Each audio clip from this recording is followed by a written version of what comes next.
Hello, and welcome back to the Special Ed Strategist, where we turn complex education systems into manageable, bite-sized strategies for parents and educators. I am your host, Wendy Taylor. I'm going to guide you through the maze of special education.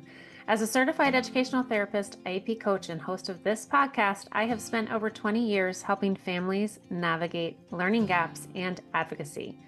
Today, I'm diving into a topic that can transform a kiddo's educational journey without waiting for your annual review. IEP Amendments and Adjustments, that's what we're talking about today. Whether you're a parent advocating fiercely for your kiddo or an educator trying to ensure every student thrives, today's episode is packed with insights, strategies, and real-world examples that will leave you inspired and equipped to act. So here we go. We're going on an empowering ride. But before we dive in, let's start with the basics. What is an IEP amendment and why do we even care? Let's think of it as the Swiss Army knife of your kiddo's individualized education plan or program. Amendments allowed you to pivot, adjust, and fine-tune the plan when something just isn't working. So here's the magic. You don't have to wait until the next IEP meeting to fix a broken tool in the box. If your kiddo's accommodations aren't helping, if a new skill emerges, or if life even just throws you a curveball like it often does or can, like, for example, transition to a new school, an amendment can ensure the IEP keeps up with your kiddo's evolving needs.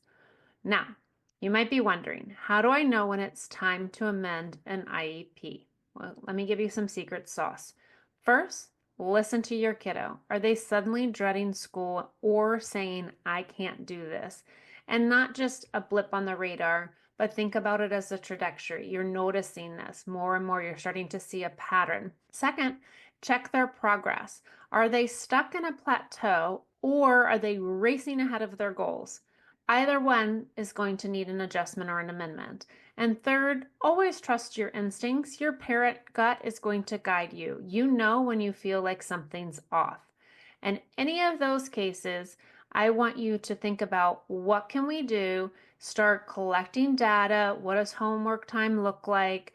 What does test taking look like? What do transitions look like? Start thinking about school, home, and community and collecting your data. So when you go forth to ask for an amendment, you have data as a parent coming to the table. Let's do a quick story, right? So I'm going to call her Sarah.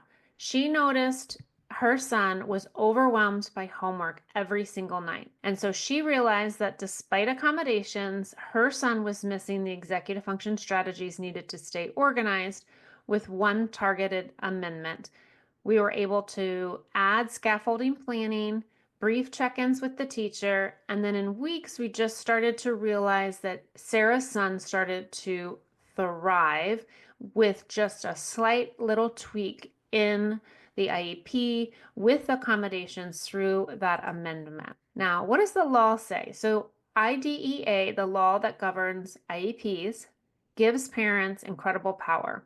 It is your right to request an amendment when you see your kiddo struggling or even soaring. The key is to document everything. And you're going to start with what I like to call the CARE model. Concerns, what is not working? Actions, what have you tried so far?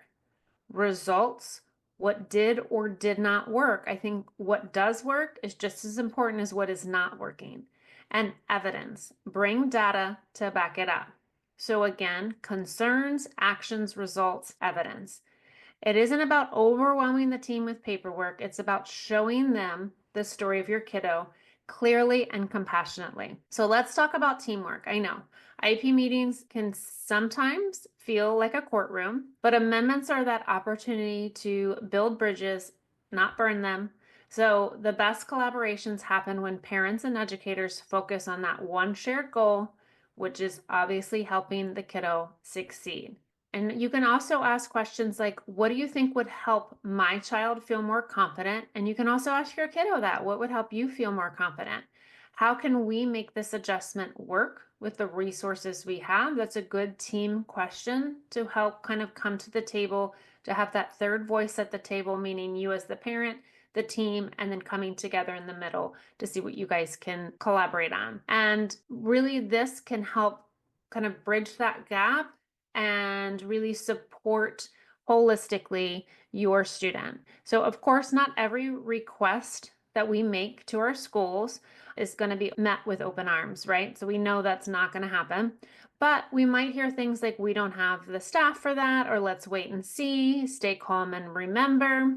None of those are really going to work. We want to push for clarity, ask what specific challenges are preventing this adjustment from occurring, so that you're now putting the understanding on the school. What are those challenges and what can we do to overcome them? Use the law as your ally. You can always quote IDEA.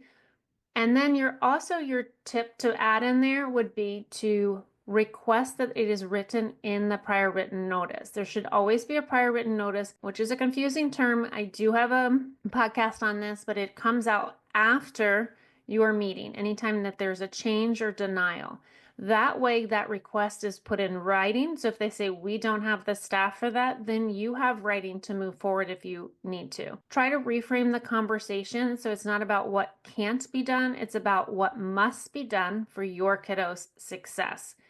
So what can you do today to ensure that your kiddo's IEP stays dynamic? I want you to review the IEP regularly and don't wait for things to fall apart. Be aware of what the goals look like. Be aware of what the testing accommodations are, accommodations in general. So if your kid comes home and there's a concern, you can say, oh, wait, we have this in the IEP, and that way you have a written form to use. Build relationships with that IEP team. It's easier to advocate when trust is already there.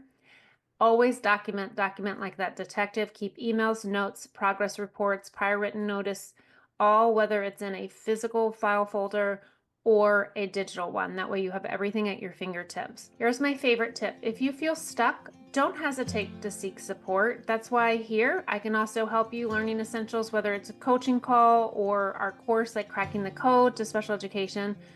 Always here to help, always reach out. Also, there's online networking groups that you can join, parent groups that can help you as well. So as we wrap this up, remember this: an IEP is not a set it and forget it plan. It's a living, breathing document designed to evolve with your kiddo's needs. Don't be afraid to step up and ask questions. Push for the change that will unlock their potential. So thanks again for joining me today. If you found this episode helpful, please share it with fellow parents or educators, and don't forget to subscribe to the Special Ed Strategist for more insights and stories that empower and inspire. Until next time, I'm your host, Wendy Taylor, reminding you that small changes lead to big wins. Keep advocating, keep believing, and together we'll help every kiddo shine. Bye for now.